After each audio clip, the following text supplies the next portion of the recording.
Hello students, welcome to Chandra online coaching. जैसा कि आप लोग जानते ही हैं, चंद्रा ऑनलाइन कोचिंग ने एक नया सीरीज स्टार्ट किया है जिसमें एनसीईआरटी मैथ्स क्लास 10 के सभी एक्सरसाइज के क्वेश्चनों का सॉल्यूशन किया जाता है और साथ ही इंट्रो वीडियो भी बनाया जाता है जहां उसका रिक्वायरमेंट है।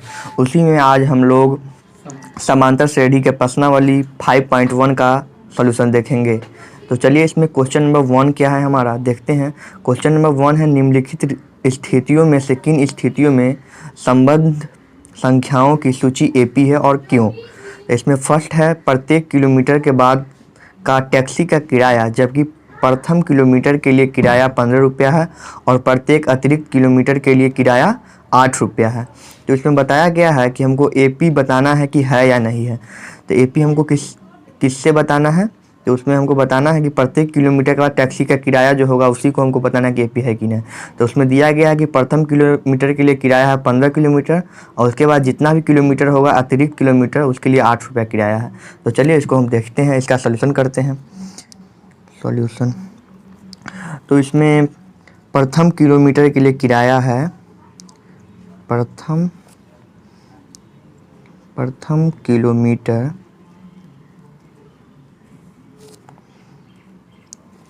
के लिए किराया है 15 रुपये, यहाँ दिया हुआ है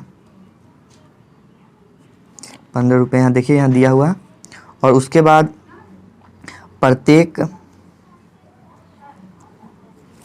अतिरिक्त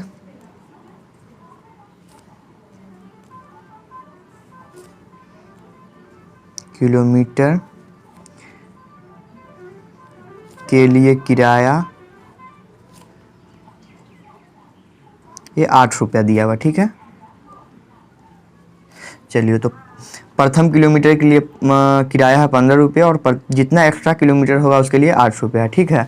तो फर्स्ट किलोमीटर के लिए किराया तो हो जाएगा हमारा उतना ही 15 रुपया, ठीक है।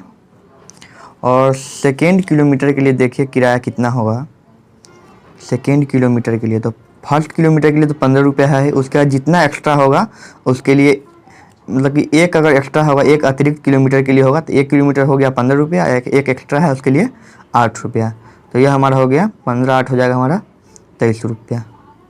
और थर्ड 3 किलोमीटर का किराया हो जाएगा हमारा, फर्स्ट का है 15 और इसमें 2 अतिरिक्त हो जाएगा एक के अलावा, तो इसमें 8 को हमको 2 बार ऐड करना होगा। तो इसमें हो जाएगा 15, 8, 23, 23, 8 हो जाएगा हमारा 31 रुपया हो जाएगा इसका 3 किलोमीटर के लिए। और इसके बाद हो जाएगा 3 किलोमीटर तक का हम निकाल लिए और 4 किलोमीटर का किराया हो जाएगा हमारा, फर्स्ट किलोमीटर के लिए हमारा जाएगा 15 रुपया और उसका 3 एक्स्ट्रा इसमें हो जाएगा 8 + 8 + 8, तो ये हो जाएगा हमारा 31 तो है ही हमारा यहाँ तक, 31 8 करेंगे तो 39 रुपया। तो चलिए, तो इसमें हमारा हो गया हमारा प्रत्येक किलोमीटर के बाद टैक्सी का किराया हो जाएगा हमारा, फर्स्ट किलोमीटर का हो गया 15, सेकेंड का 23, थर्ड किलोमीटर का हो गया 31, 4 किलोमीटर तक का हो जाएगा हमारा 39। तो यहाँ हम क्या लिखेंगे, प्रत्येक किलोमीटर के बाद यहाँ लिखेंगे प्रत्येक किलोमीटर के बाद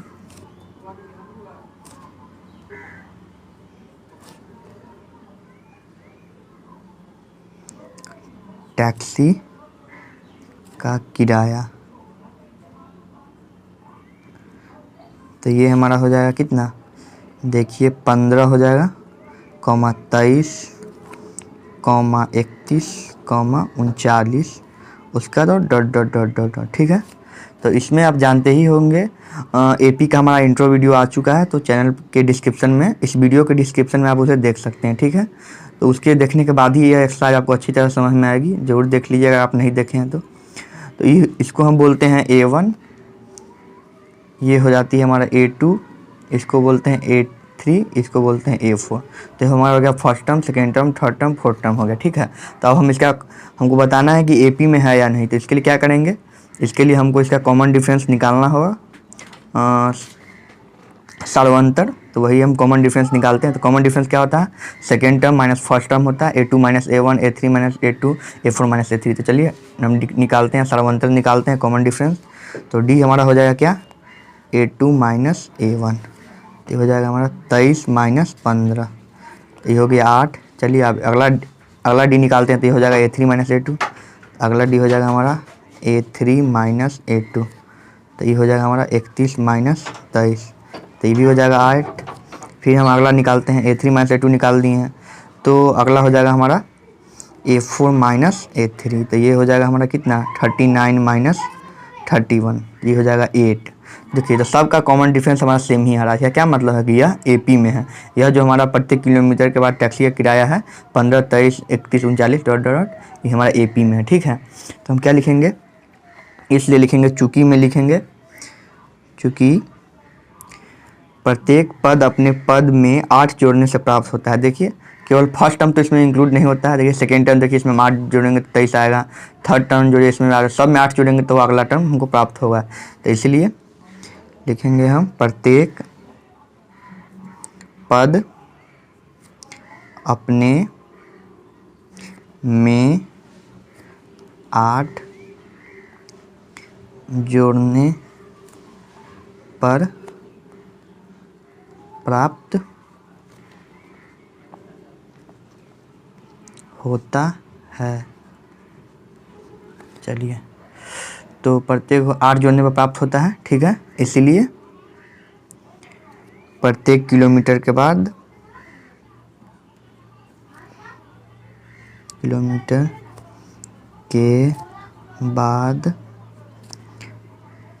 टैक्सी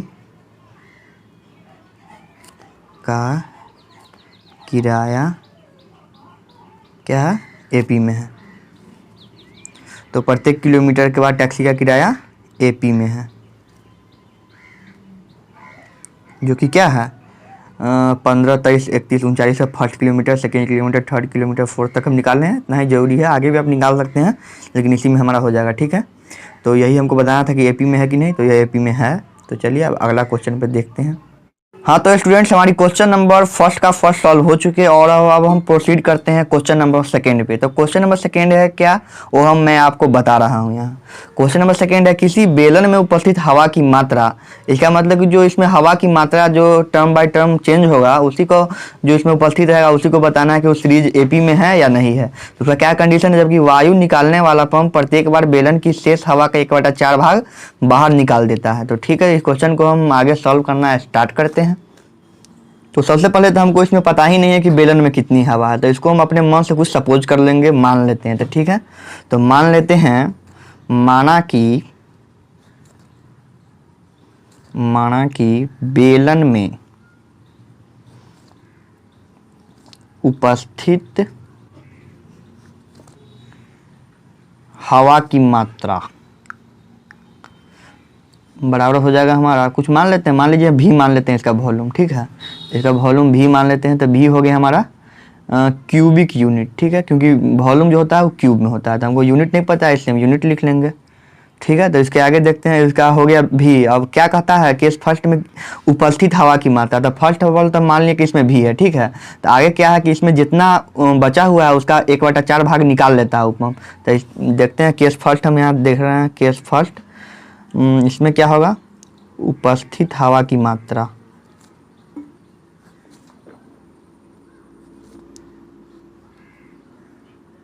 तो हमारे पास अभी मौजूद कितना है, शेष हवा का 1/4 भाग बाहर निकाल देता है। तो पहले इसमें तो अभी V है ही, और इसका 1/4 भाग इसमें बाहर निकाल देगा। तो बचेगा क्या, टोटल हमारा V है, इसमें भी इसका 1/4 भाग बाहर निकाल देगा, तो इससे जो माइनस करके आएगा वही हमारा बचेगा। तो V माइनस V/4 हो जाएगा हमारा। तो ये हो जाएगा, इसका एलसीएम हो जाएगा 4, ये हो जाएगा हमारा 4V माइनस V। ठीक है, तो ये हो गया हमारा 3V/4। तो चलिए यह आ गया केस फर्स्ट में उपस्थित हवा की मात्रा। अब अगला केस में क्या है, इसमें भी अब हमारा शेष हवा बच गया 3V/4। अब इसका 1/4 भाग बाहर निकाल देगा, तो और फिर कितना बचेगा वही हमको यहाँ लिखना है। केस सेकेंड में आते हैं। अब केस सेकेंड, उपस्थित हवा की मात्रा। तो हमारा शेष हवा कितना बचा हुआ है, अभी 3V/4 हम पहले निकाल चुके हैं। अब इसमें इतना बचा हुआ और इसका फिर बाहर कितना निकालेगा, 1/4, तो इसका 1/4 बाहर निकाल देगा। तो अब हमारा हो जाएगा 3V/4 माइनस 3V/16। तो अब देखिए 4 और 16 का लघुत्तम कितना होगा, मतलब कि LCM, तो 16 होगा। तो यहाँ हो जाएगा 12v माइनस 3v, तो ये हो जाएगा हमारा 9v/16। तो अब देखिए हमारा 3 वो आ गया, 3 जगह पे आ गया। फर्स्ट पहले तो था हमारा v, हवा की मात्रा पहले था v, सेकेंड केस में आ गया हमारा, मतलब फर्स्ट केस, उसके बाद का 3v/4, और उसके बाद हो गया इतना। तो इसी को हम सीरीज में लिख के हमको बताना है कि यह AP में है या नहीं। तो चलिए इसको हम अब लिख लेते हैं, ठीक है। तो इसको हम लिख लेते हैं। तो क्या लिखेंगे, बेलन में उपस्थित हवा की मात्रा, ठीक है। बेलन में उपस्थित हवा की मात्रा। तो चलिए पहले क्या था v, यहाँ आपको दिख रहा होगा, ठीक है, v, उसके बाद है 3v/4, उसके बाद है 9v/16। तो फर्स्ट हो गया हमारा v, यह हो गया हमारा 3v/4, और इसके बाद है 9v/16। इसके आगे भी हम निकाल सकते हैं, लेकिन AP हम इतना ही से चेक कर सकते हैं, इसके बाद हम डॉट डॉट डॉट कर देंगे, ठीक है। तो आप हमारा एक इंट्रो वीडियो बन चुकी है AP का, आप वहाँ जाके देख सकते हैं। जैसे कि यह हो जाएगा हमारा फर्स्ट टर्म, प्रथम पद हो गया, यह हो गया हमारा दूसरी पद, यह हो गया तृतीय पद, हो गया first term, second term, third term, A1 A2 and A3। अब हमको यहाँ निकालना है कॉमन डिफरेंस, इसको हिंदी में हम लोग बोलते हैं सारवंतर। चलिए तो वहाँ कॉमन डिफरेंस निकालते हैं, उसी से चेक होगा कि यह AP में है या नहीं है। तो D क्या होता है, second term minus first term, तो D हो जाएगा हमारा A2 माइनस A1। तो यहाँ हो जाएगा 3v/4 माइनस v1, सीधे v1 नहीं, v है सीधे। तो ये इसका LCM 4 हो जाएगा, 3v हो जाएगा, यहाँ 4v हो जाएगा, 3v minus 4v minus v/4 हो गया। तो इसका डिफरेंस आ गया A2 माइनस A1 का हो गया इतना। फिर देखते हैं A3 माइनस A2 का डिफरेंस देखते हैं।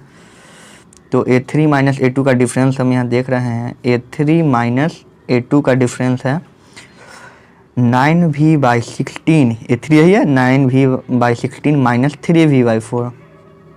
तो इसका LCM फिर से हमारा हो गया 16, अब यहाँ हो गया 9v, अब यहाँ हो गया 12 भी हो जाएगा, ठीक है। तो माइनस 3v/16। देखिए तो इसका डिफरेंस आ गया हमारा, एक बार आया माइनस v/4, एक बार आया माइनस 3/16। लेकिन जो भी सीरीज हमारा AP में होता है उसका कॉमन डिफरेंस हमारा हमेशा सेम आता है, लेकिन इसका हमारा चेंज हो गया, वेरी कर रहा है। इससे यह जो बेलन में उपस्थित हवा की मात्रा है यह AP में नहीं है। तो इसी को हमको लिख देना है, चूंकि पहले लिख देते हैं, चूंकि प्रत्येक पद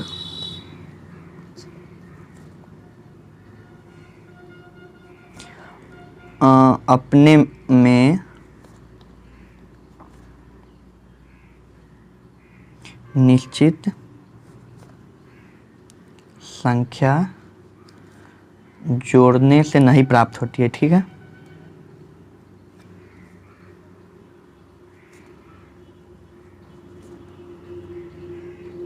नहीं प्राप्त होती है, ठीक है ना।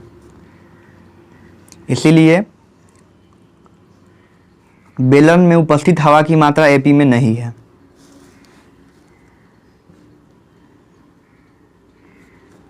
बेलन में उपस्थित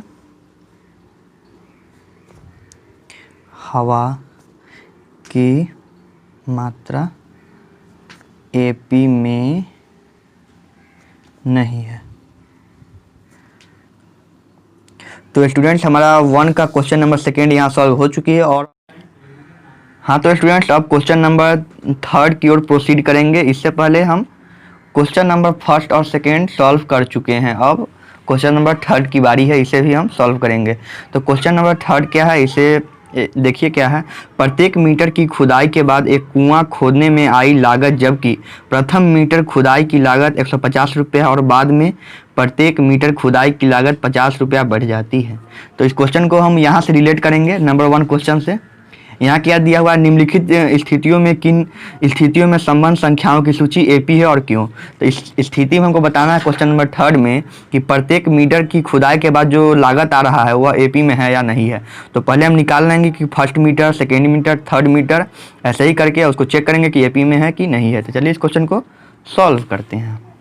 तो इसको सॉल्व करते हैं तो दिया हुआ है कि प्रथम मीटर खुदाई की लागत है 150 रुपया। तो यहाँ लिख लेते हैं, प्रथम मीटर खुदाई की लागत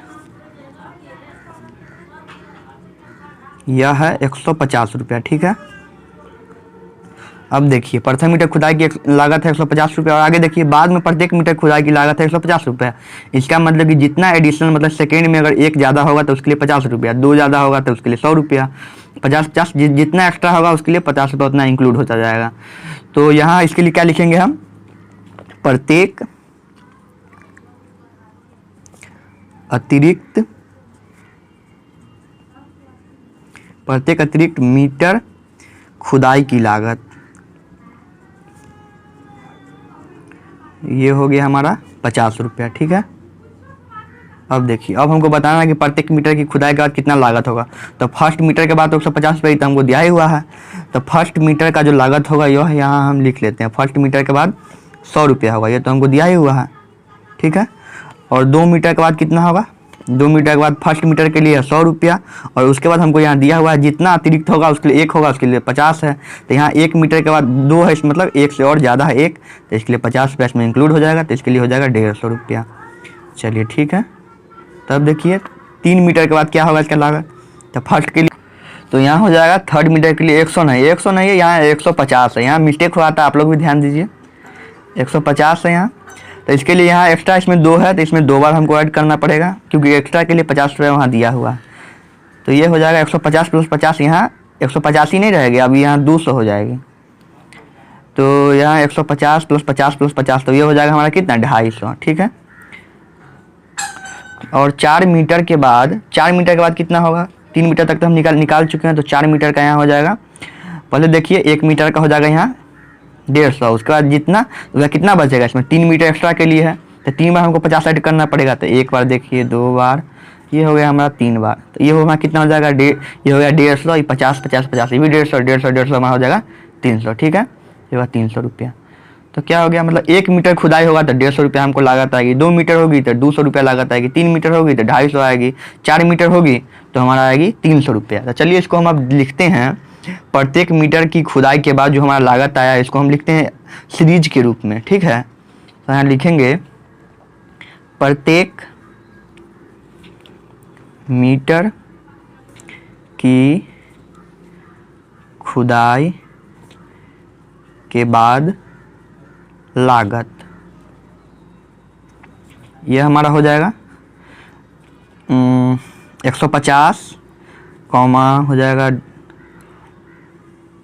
200 कॉमा 250 कॉमा 300। इसके आगे भी आप निकाल सकते हैं, लेकिन इतना ही टर्म से मिनिमम 3 टर्म्स रिक्वायर्ड है एपी को चेक करने के लिए, लेकिन यहाँ हम 4 निकाल चुके हैं, इसके आगे डॉट डॉट डॉट डाल सकते हैं। ठीक है, तो अब आपको यहाँ पता होगा कि एपी में जो टर्म्स होता है इसको बोलते हैं A1, ये हो गया A2, ये हो गया A3, ये हो गया A4। तो ये हो गया first term, second term, third term, fourth term. अगर इसमें आपको कोई भी दिक्कत हो रहा है कॉमन डिफरेंस निकालने के लिए सारवंतर, इस एक्सरसाइज का इंट्रो वीडियो बना हुआ है, वह जाकर आप रेफर कर सकते हैं। ठीक है, तो यहाँ हम डिफरेंस निकाल कर देखते हैं कॉमन डिफरेंस क्या होता है, कोई भी second term minus first term, third minus second, कोई भी मतलब कि लगातार कंसेक्यूटिव होना चाहिए, उसमें से बाद वाले में से फर्स्ट घटा देंगे तो हमारा डिफरेंस निकल जाता है कॉमन डिफरेंस। तो यहाँ डी हो जाएगा हमारा A2 माइनस A1, यहाँ देखिए 200 माइनस 150, तो ये हो जाएगा हमारा कितना 50।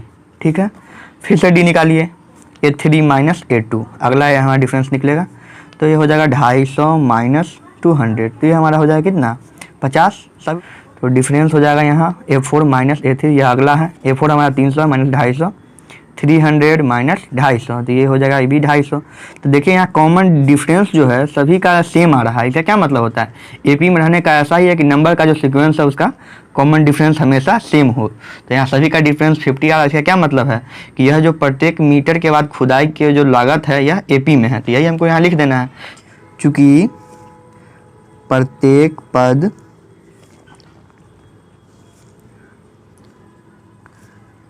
पिछली संख्या में 50 जोड़ने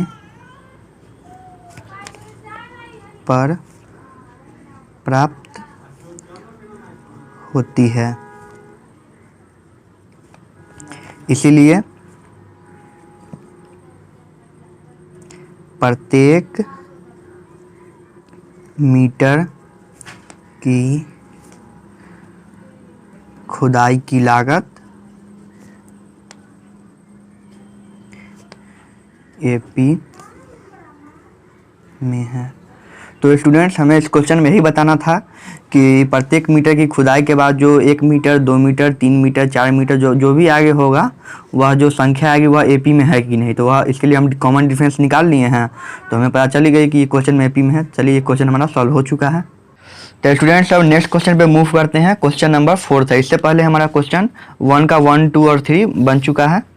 तो अब क्वेश्चन नंबर 4 को हम सॉल्व करते हैं। तो क्वेश्चन नंबर 4 क्या है? खाते में प्रत्येक वर्ष का मिश्र धन जबकि 10,000 रुपया की राशि 8% वार्षिक दर से चक्रवृद्धि ब्याज पर जमा की जाती है।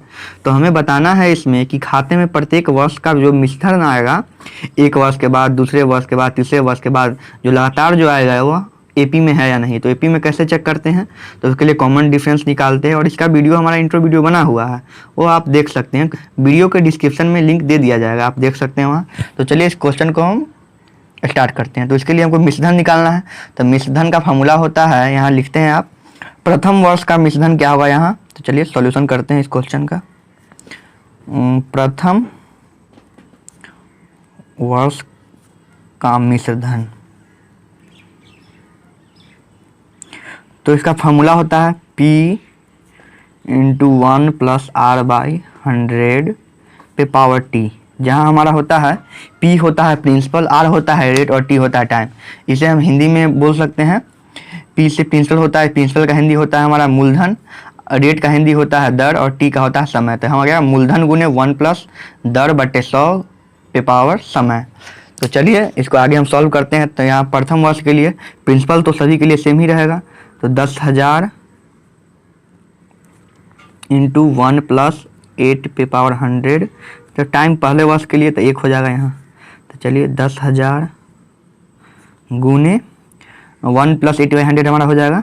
देखिए इसका एलसीएम हो जाएगा 100, 100 + 8, पर 1 रहेगा तो इतना ही हो जाएगा।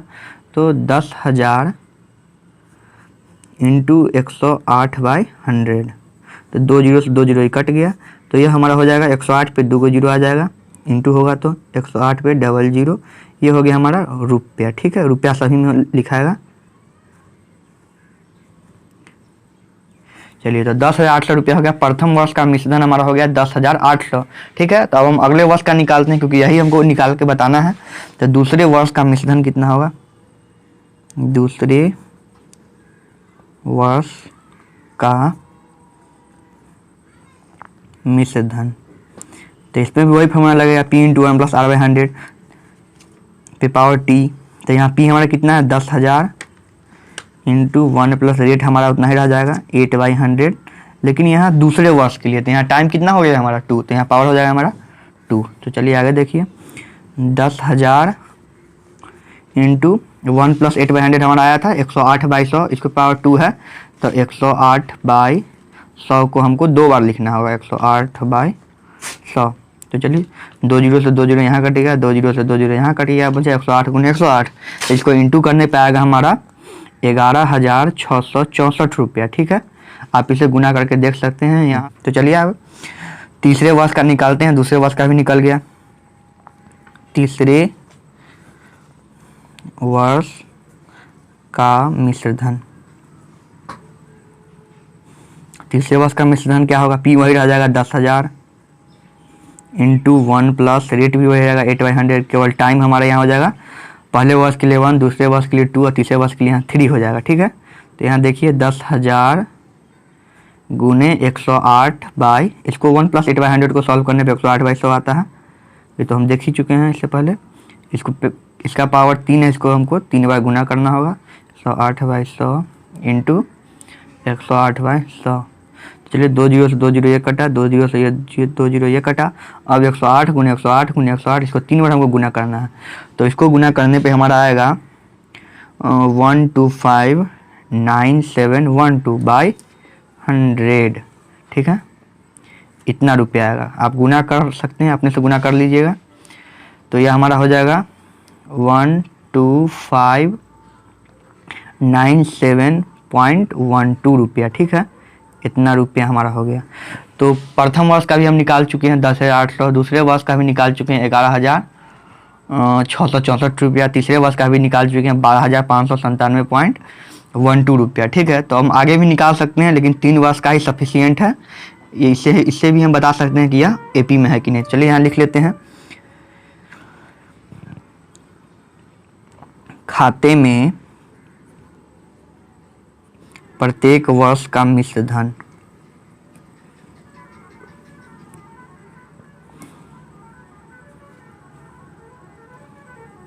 बराबर हो जाएगा हमारा 10,800, 11,664, 12,597.12, ठीक है। इसके आगे भी आप निकाल सकते हैं, 3 को काफ़ी है।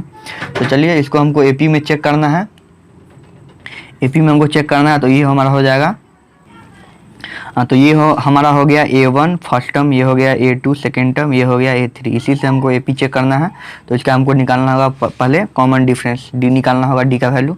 तो डी का वैल्यू क्या होता है, second term minus first term, जो लास्ट हो बाद वाला माइनस पहले वाला। ठीक है, हाँ, तो डी बराबर क्या होगा हमारा, डी बराबर हो जाएगा A2 माइनस A1। A2 का वैल्यू बोलिए कितना है, 11,664, 11,664 माइनस 10,800। अब इसको आप घटा के लिखिए, यहाँ 664, यहाँ 4 में से 4 जीरो जाएगा तो 4, 6 में से 0 जाएगा तो यहाँ होगा 6, यहाँ 6 में से 8 जाएगा तो 16 में से 8 जाएगा तो क्या होता है, 8 8 16 होता है, 1 0 हो जाएगा। 864 रुपये आ गया हमारा, रुपया नहीं डी है, तो यहाँ डी में रुपया नहीं मेंशन किए हैं। तो अगला डी देखिए, A3 माइनस A2, पहला निकाले हैं A2 माइनस A2, फिर अगला A3 माइनस A2। ठीक है, दो समीकरण चेक करना है। तो A3 कितना है, 12,597.12 माइनस A2 कितना है हमारा, 11,664। चलिए अब इसको माइनस करते हैं हम। तो पॉइंट वाला तो यहाँ 1 2 ऐसे ही रह जाएगा। अब देखिए यहाँ 7 है और यहाँ 4 है, तो यहाँ हो जाएगा 3, यहाँ 9 है और यहाँ 6 है, तो यहाँ हो जाएगा 3, यहाँ 5 है, यहाँ 6 है, तो 15 में से 6 जाएगा तो कितना होगा, 9। और यहाँ देखिए यहाँ 1 है, तो ये सब कट जाएगा, ये सब नहीं रहेगा, सब 0 हो जाएगा। तो इसका इतना, इसका डिफरेंस देखिए इतना आया, इसका D1 हमारा आ गया डिफरेंस। तो कॉमन एपी में तो डिफरेंस सेम ही होता है, लेकिन यह डिफरेंस, दोनों का डिफरेंस अलग अलग आ गया। इसका मतलब क्या है कि यह जो खाते में प्रत्येक वर्ष का मिश्रण जो हमसे पूछ रहा था कि एपी में है या नहीं, तो यह नहीं है। तो इसको हम कैसे लिखेंगे, तो यहाँ लिखेंगे, चूंकि प्रत्येक पद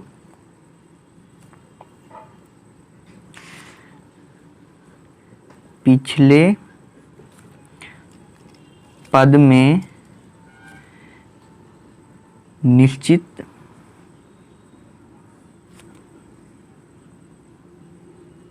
संख्या को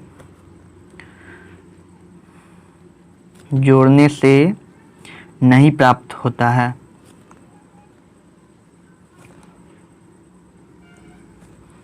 तो इसलिए क्या हो जाएगा, क्योंकि कॉमन डिफरेंस जो होता है वो सेम रहता है, तो एपी में सेम रहता है, वो प्राप्त हो जाता है, लेकिन यहाँ डिफरेंस अलग अलग है, इसलिए यह नहीं होगा। चलिए तो आगे देखते हैं। तो आगे इसलिए हम लिख देंगे, खाते में